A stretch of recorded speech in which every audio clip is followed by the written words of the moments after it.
샬롬 여러분, 납비 샤피람. 다시 한번 우리 예언 시리즈 영상을 시청해 주셔서 감사합니다. 이 시리즈는 2025년 내내 우리와 함께 해왔고, 이제 2026년에 들어서면서 새로운 민갈력 새해를 맞이하는 이 시점에 예언의 성취가 더욱 빠르게 진행되고 있습니다. 나는 여러분 모두가 베네수엘라에서 대통령 마두로가 인질로 붙잡혔다는 소식을 보셨을 것이라고 확신합니다. 또한 지금 이란에서 벌어지고 있는 상황, 즉 정권이 거의 붕괴 직전에 놓여 있는 것을 모두가 보고 있으리라 생각합니다. 여러분도 이 모든 일을 어떻게 이해해야 할지 고민하고 계시리라 생각합니다. 오늘 저는 이 두 사건과 매우 중요한 세 번째 관점을 연결해 드려서 여러분이 전체 흐름을 이해하실 수 있도록 설명드리고자 합니다. 보시다시피 마두로 대통령과의 연결고리가 있습니다. 여러분이 간과했을 수도 있는 하메네이와의 연결고리입니다. 다니엘서가 해답을 주고 있습니다. 여러분이 최근 소식을 접하셨는지 모르겠지만 제가 확실히 말씀드릴 수 있는 것은 이란 정권이 곧 무너질 것이라는 점입니다. 그리고 여러분이 이 소식에 들떠서 축하하기 전에 그 의미가 무엇인지 이해해야 합니다. 이란 정권이 무너질 때 어떤 일이 일어나는지에 대해서요. 이번 주에 나오는 뉴스들에서 하메네이와 관련된 보도를 보셨을 것입니다. 제가 그대로 인용하자면 타임스에 따르면 하메네이는 만약 현체제가 무너질 경우 그의 최측근들과 함께 테헤란을 떠나 러시아 모스크바로 도피하는 방안을 모색하고 있다고 합니다. 이 점에 주목하는 것이 매우 중요합니다. 그는 자신의 생존에 집착하고 있으며 그의 목적지는 러시아가 될 것입니다. 마찬가지로 러시아 전문가인 피오나 힐은 베네수엘라에서 일어난 일에 대해 보고한 바 있습니다. 그리고 그녀는 도널드 트럼프 행정부와 그의 공격적인 행동들 때문에, 참고로 저는 이 일을 비난하지 않습니다만, 이제 러시아와 중국 모두에게 살인의 허가가 주어졌다고 말합니다. 이것이 그들에게 정당성을 부여하고 있습니다. 러시아와 우크라이나, 중국과 대만의 경우처럼 말입니다. 지금 일어나고 있는 선례가 앞으로 어떤 문을 열고 있는지 이해하는 것이 매우 중요합니다. 이제 앞으로 무슨 일이 일어날지 여러분이 이해할 수 있도록 성경에서 그것을 보여드리겠습니다. 이란 정권이 곧 붕괴될 것이라는 사실, 그리고 베네수엘라가 블라디미르 푸틴에 가까운 동맹국이었다는 점은 우리에게 다니엘서의 말씀을 떠올리게 하는 중요한 단서를 줍니다. 지금 우리가 어디에 있는지에 대한 답은 다니엘서 10장에서 찾을 수 있습니다. 보시다시피 다니엘서 10장을 보면 그때 다니엘은 금식하며 주님 앞에 있었습니다. 그리고 다니엘은 환상을 보았다고 기록합니다. 그가 본 그 환상 가운데 큰 두려움이 임했고, 그 환상이 임했을 때 많은 사람들이 달아났습니다.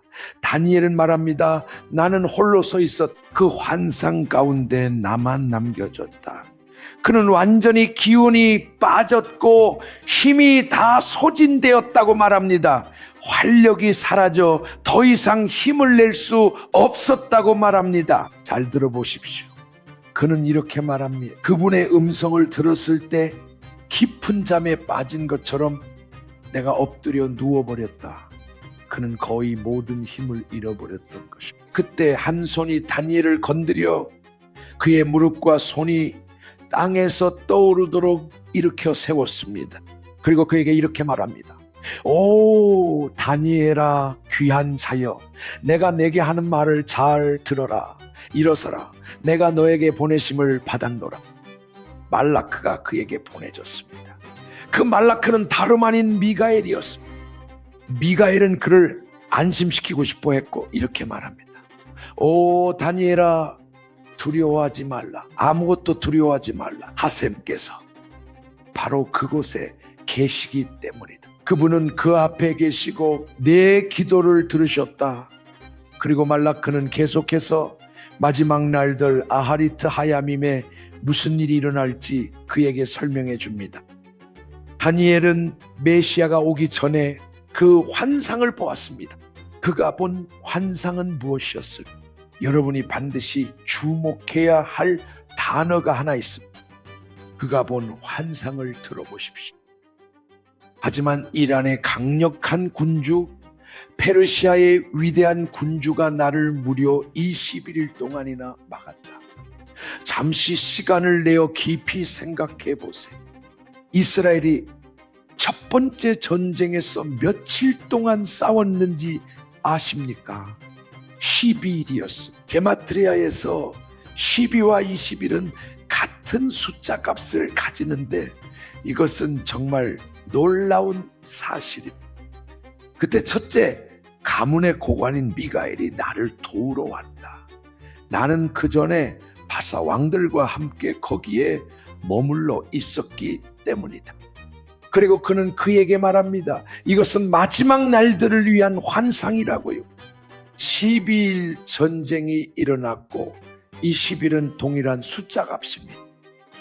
하지만 여러분, 이 구절에서 정말 놀라운 점을 발견하셨습니까? 각 나라에는 그 나라를 다스리는 한 군주가 있다는 것은 잘 알려진 사실. 각 나라에는 단 한 명의 사르, 즉 군주가 있습니다. 그런데 여기서 혹시 사르가 무엇인지 모르신다면 참고로 그것은 그 나라를 지배하는 천사적 또는 악마적 존재입니다. 하지만 페르시아에 관해서는 사르가 한 명이 아닙니다. 히브리어로 여기에는 이렇게 적혀 있습니다. 말케이 파라스, 즉 페르시아의 왕들. 왜 본문에서는 왕들을 복수형으로 언급하고 있을까요? 여러분, 이것이 바로 비밀이며 오늘 제가 여러분께 밝히는 신비입니다. 그리고 앞으로 출간될 제 책 미레메트 하의 문화에서 더 자세히 밝혀드릴 것입니다. 그리고 여러분이 이해해야 할 것은 히브리어에서 말케이라는 단어를 사용하는 이유가 페르시아, 즉 이란에 속한 두 개의 실체가 있기 때문이라는 점입니다. 그렇다면 페르시아, 곧 이란의 다른 존재의 이름은 무엇이었을까요? 탈무드의 게마라에서 다니엘서 10장을 인용하여 이렇게 설명합니다. 제가 게마라의 내용을 그대로 인용하겠습니다. 그들은 이란에 봉사하는 천사인 두비엘을 데려다가 가브리엘 대신 바리케이의 자리에 앉혔다. 그리고 그는 21일 동안 섬겼다. 이는 바사 왕국의 군주가 21일 동안 나를 막았으나라고 기록된 그대로입니다. 보시다시피 페르시아의 살인이 언급된 이유는 그곳에 또 다른 사르가 있기 때문입니다. 이 사르는 이름을 가지고 있습니다. 그리고 그의 이름이 무엇입니까? 그의 이름은 두비엘입니다.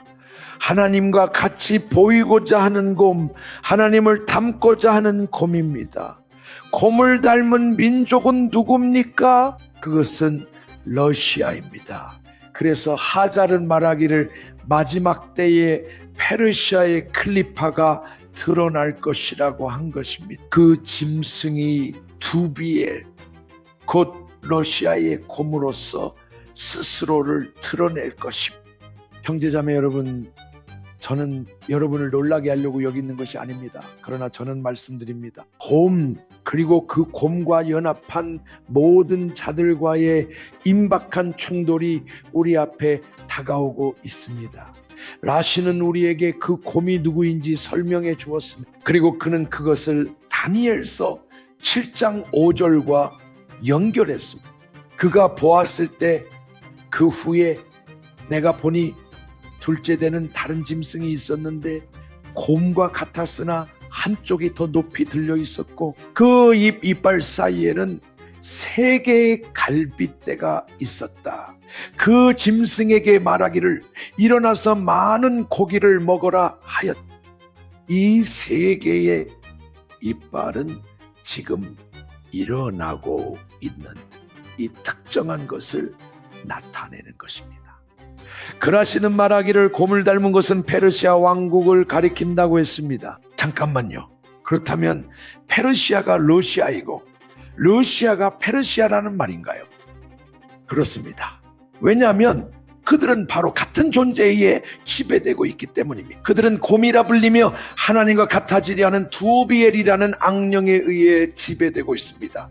그리고 그는 그 모든 지역을 지배하게 될 것입니다. 그러나 라시는 또한 그가 단지 곰을 닮았다는 것만을 의미하는 것은 아니라고 설명합니다.